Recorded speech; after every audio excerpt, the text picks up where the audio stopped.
morning, everyone. Welcome to the Red Hat Open Leadership Enablement Program.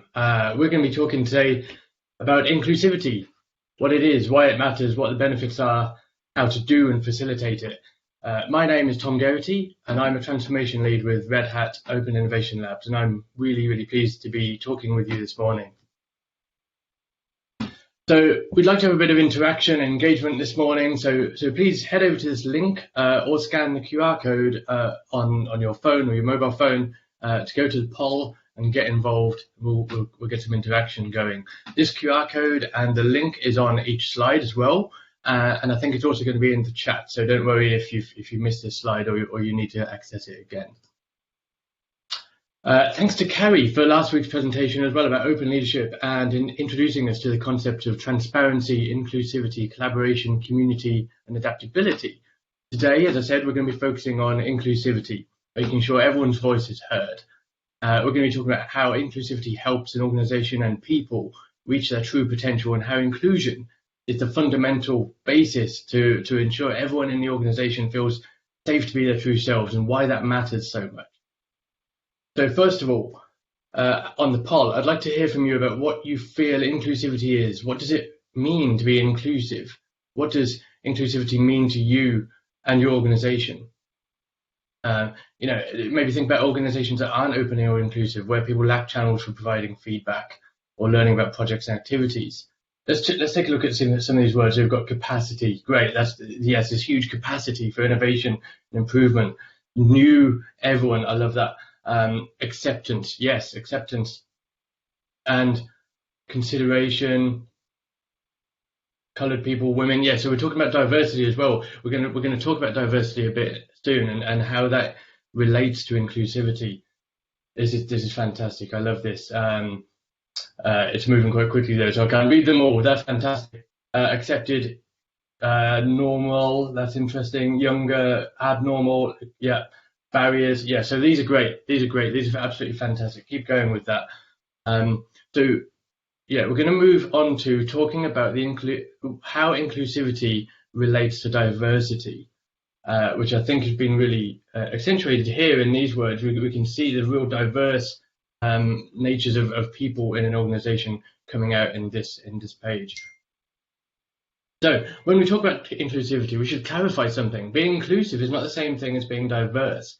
Diversity is a product of inclusivity. You need to create an inclusive community in order to become a diverse one, not the other way around. Ask yourself, whose voices aren't being represented here? How can we invite them in? Work on your own biases and shortcomings through engaging with as many diverse voices as possible. Now, the degree to which your open organization is inclusive determines how it adapts to, responds to, and embraces diversity in order to improve. Interestingly enough, the best way to know which organizational changes will make your group more inclusive may be to interact with the very people you hope will join your community or organization.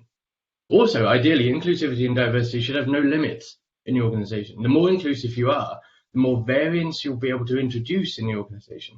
The more variance you introduce, the more that organization will be able to tolerate changes, and the more you'll be able to adapt and leverage your organization's diversity to make it better. The more you'll be able to anticipate, detect, respond to, and adapt to changes, to borrow a concept from resilience engineering. We should remember another important point too. Being inclusive means attending to more than just categories such as gender and ethnicity.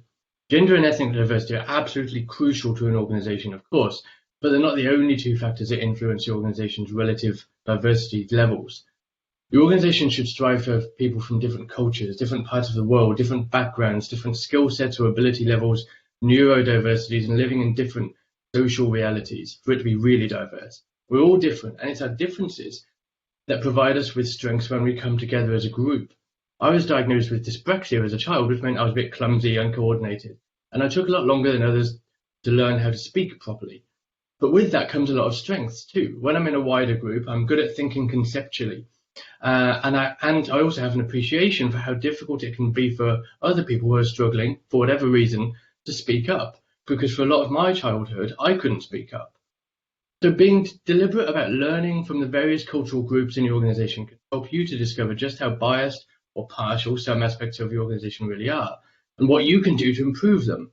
Cultural diversity pertains to the different ways people solve problems, the way people talk, the hours people work, and the way leaders interact with members of their teams. People with different cultural backgrounds differ, for example, in how collaborative or individualistic they are, in the ways they interpret spoken or written language. And it's in those differences that organizational strength, through innovation, resilience, adaptability, and capacity for change, to come back to that word capacity that we saw in the poll earlier, that really thrives because we have more ideas, better ideas, creating better, more inclusive products and services through happier and more engaged people and teams. And to reinforce how fundamentally important inclusivity is, it's the first stage of psychological safety. Psychological safety being the belief that one will not be punished or humiliated for speaking up with concerns, questions, or mistakes, and the single most important factor in high-performing teams. These stages are from Tim Clark's 4 stages of psychological safety, which is a really useful model to use with your teams and organizations. But think about this, the first level of psychological safety is inclusion safety. That means just safe to be a team member. We just want to be included. It's number one importance just to belong. Humans need to be accepted in a team before they can be heard. Essentially, the first stage of psychological safety is simply being comfortable being present.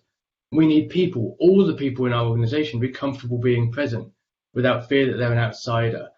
They need to know that they're wanted on the team, that they deserve their place at the table, and they'll be supported and listened to. The second stage is learner safety. This means being able to ask questions, give and receive feedback, experiment, and make and admit mistakes. And the third stage, a more advanced stage of psychological safety, is contributor safety, where people can participate, contribute their own ideas and suggestions. Because contributing ideas is a highly vulnerable thing to do, but super powerful, because that's how innovation happens. And the fourth stage, the final stage, is challenger safety, challenging the ideas of other people in the team, even if they're much senior to you. And it also means challenging the way we do things, which is where those diverse perspectives really come into play and really power up an organization. Now, we've alluded to this a bit already about the benefits of inclusivity, but I'm really interested in your perspective. So what do you think the benefits of inclusivity are? What tangible benefits come from being more inclusive? Why should we be more inclusive, other than it being the right thing to do? Maybe we can build better products. Maybe we retain employees for longer. Maybe we have a more engaged, happier people in our teams. We achieve higher degrees of equality and equity. And maybe we catch problems quicker. Maybe we take advantage of changes in the market through a more diverse range of, a diverse range of perspectives. And it's about all those things and so many more. And creativity is a huge part of it, because we all come up with our different ideas, our different perspectives, and it's those different perspectives and strengths and opinions that create those diverse ideas. And through a more diverse set of ideas, we identify the best ideas, the meritocratic idea, concept of finding the best ideas win. Goals, yes, common goals, that's fantastic. So sustainability is a really key point here, because yes, inclusivity means that your organization is more sustainable through incorporating everyone it can incorporate. Confidence, innovation, morale, yes, robust, fantastic. And again, it's moving so much. Understanding, innovation, growth, productivity, ideas and perspectives, this is fantastic. These are some great examples. And I love that better is framed right in the middle of there. That's fantastic. So as well as those we've just talked about, this is a really good example. The benefits of inclusivity include, as we've just seen, better innovation, coming up with novel ideas, and also challenging the bad ideas. And I'm going to focus on one key benefit here, which is the development of more inclusive services and products. And this is a great example of one of the benefits of inclusivity, the curb cut effect. And so after campaigning by students with disabilities in Berkeley in the early 1970s, curb cuts, dipped curbs, were added to the Berkeley sidewalks or pavements to make access easier for those in wheelchairs. Now, but it wasn't just wheelchairs wheelchair users or people using wheelchairs that it helped. Curb cuts also made life easier for people pushing children in strollers or prams, people using trolleys for deliveries, people pulling a suitcase, those wheeling bikes or on skateboards. And it also helped save lives by guiding people whose vision was impaired to cross at safe locations. So you can see here that a conscious attempt to include a particular group who benefit from a particular improvement We've made it better for everyone. And many of those people who benefited, we didn't initially know that they were going to benefit from it at all. Another great example is adding closed captioning or subtitles to videos, which you might think of as a service for people who are hard of hearing. But it also helps anyone watch in a noisy bar, a waiting room, watching an airline safety video, or trying to watch a video at work while their boss is hearing. And of course, as we've already seen, inclusion means including everyone, but it doesn't mean treating everyone the same. It's hardly fair to treat everyone the same because we're all different. Excuse me. If your organization, for example, provides uniforms, you don't just treat everyone equally and hand out a size large to all employees. You find out what size people want first and you provide the right size for them. So we can do it for uniforms, but somehow we often forget to do it with management and leadership. So in respect to management and leadership, break the golden rule. Don't treat everyone the same. Don't treat others how you want to be treated, because they're not you and everyone's different. George Bernard Shaw knew this back in 1903 in a work called Man and Superman, Maxims for Revolutionists. And it's a great point. We're all different. We have different needs and preferences. But this is hard, right? How do we do this? Well, we do this through good leadership practice, open leadership, one-to-ones, personal README files, for example, and meaningful conversations. Find out how people on your teams want to be treated, how they want to work, interact, when and where and how they like to do their work. Some people may want or need to work earlier or later in the day. They may benefit from using different tools or services. Some people prefer shorter weekly one-to-ones, or someone else might prefer a big weekly catch-up, or big catch-up every few weeks. Someone else might want to write a report for you each week, so you can then talk about it, because some people feel more articulate and safer in written form than in face-to-face form, and some people the opposite. And it's also really important to be actively inclusive, because otherwise you risk being passively exclusive. Now, in an office setting, it's fairly easy to see if someone is becoming disengaged or is pulling away from the team. But in a distributed team, remote teams, this is far more difficult, even on video calls. And as we've seen just before, a critical stage of psychological safety is contributor safety. Everyone needs to contribute if the team is to achieve high performance. And it's particularly difficult to see in distributed and remote teams. So be actively inclusive or you risk being passively exclusive. Build psychological safety and include everyone, invite participation, ask questions, and ensure that everyone has spoken at least once before ending a meeting. And some other ways to do this, for example, to ensure that everyone's voice is heard at least once, icebreakers really help. But and even if they're really simple, but beware, common icebreakers such as guessing childhood photos, so they can be a great icebreaker. But if a team consists of a mixed ethnicity group, white people and people of color, and then it can be a bit obvious and rather uncomfortable for people in the minority in that group. Or indeed, if someone's experienced an abusive, difficult, or traumatic childhood, then childhood photos can be terribly triggering. So try to choose icebreakers that include everyone and don't risk excluding anyone, doing the opposite of what they're meant to achieve. Also examine your team practices to make sure you're being as inclusive as possible. So things to consider here are things like team socials, which sometimes maybe they're centered around alcohol. And if so, is everyone in the team comfortable with that? Does the timing of social events accommodate parents and those with caring responsibilities? Look at your work environment. Does the level of noise or lighting work for everyone in the team? Can you provide quiet spaces for people to work when they need it? Apply Hanlon's razor, which essentially just means assuming good intent. Cultural differences sometimes mean that written and verbal communication can come across in a way that it wasn't intended. So emojis and GIFs are really fantastic for this, to ensure that communication comes across in the way it was intended. And another useful point about speaking up is that when multiple people want to speak up or have their hand up to contribute, virtually or otherwise, try to ensure that the first person to speak up identifies as a woman. Because evidence suggests that if the first person to speak is a man, women are less likely to speak up afterwards. But if the first person to speak is a woman, both men and women will feel equally psychologically safe to speak up afterwards. Finally, stick to things like your start and finish times, because particularly for those with caring responsibilities outside of work or other reasons and whatever needs, meetings that go outside of your standard hours can exclude some members of the team. This is a really important point to make as well. Inclusive decision making. You don't need unanimity or consensus in decisions, but you do need everyone to be involved in decisions that affect them. I really like this phrase. Nothing about me without me. The premise that if a decision affects someone, they must have their say in that and how that decision is made. So people need to have had their say in things that affect them, even if it means they disagree and commit. Everyone affected by a decision should be able and free to be present in the process. Remember stage 1, inclusion safety.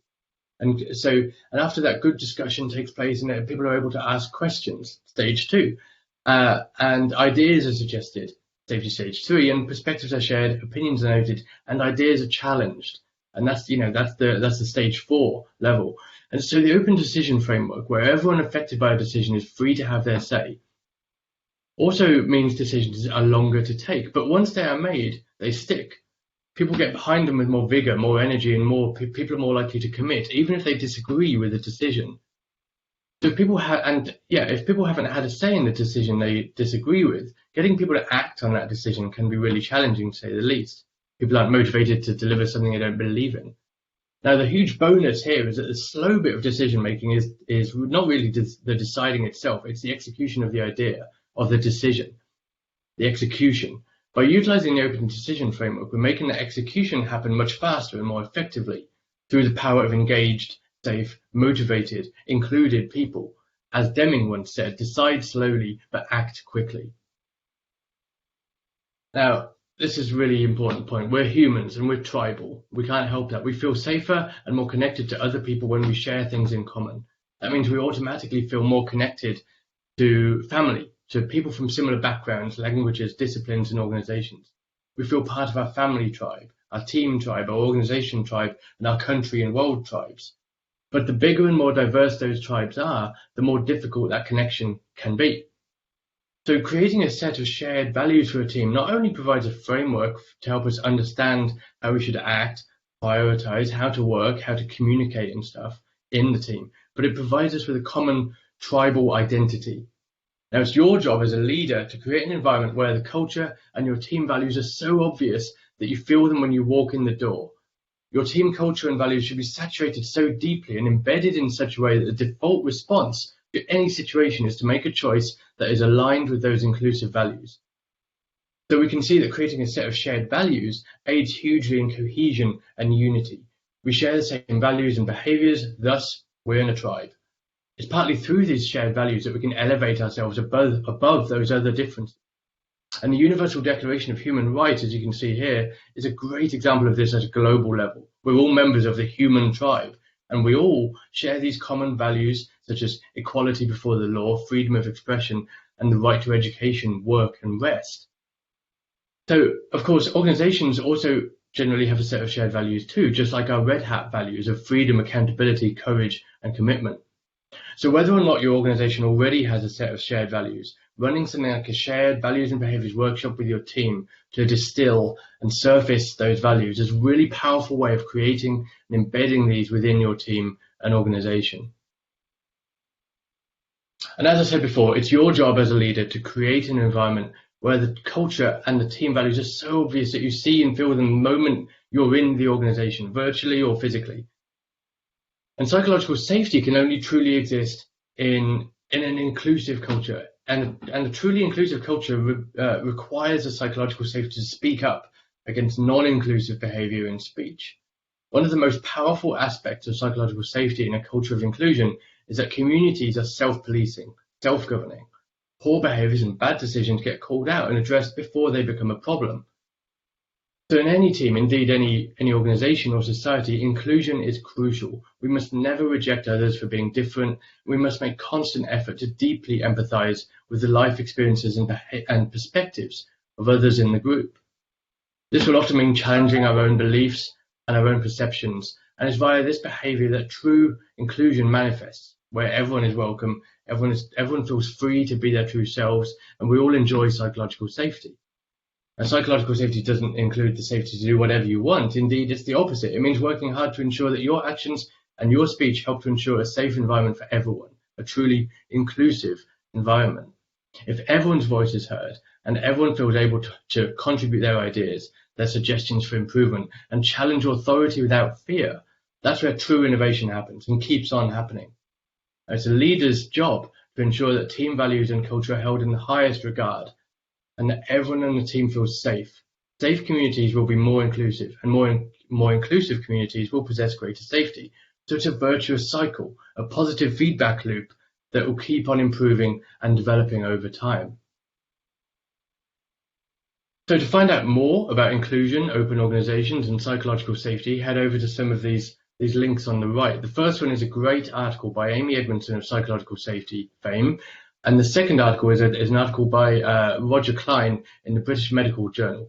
Both of these show that the foundations of performance and diversity are through psychological safety and inclusion. So also join us on the Open Leadership LinkedIn group on the link there on the bottom left. Simply request membership and one of us will add you really quickly. It's a great place to find out more, speak to other people interested in open leadership, and ask for help from the experts or me. So I'd like to say thanks again to Carrie for last week's presentation about open leadership. That was absolutely excellent.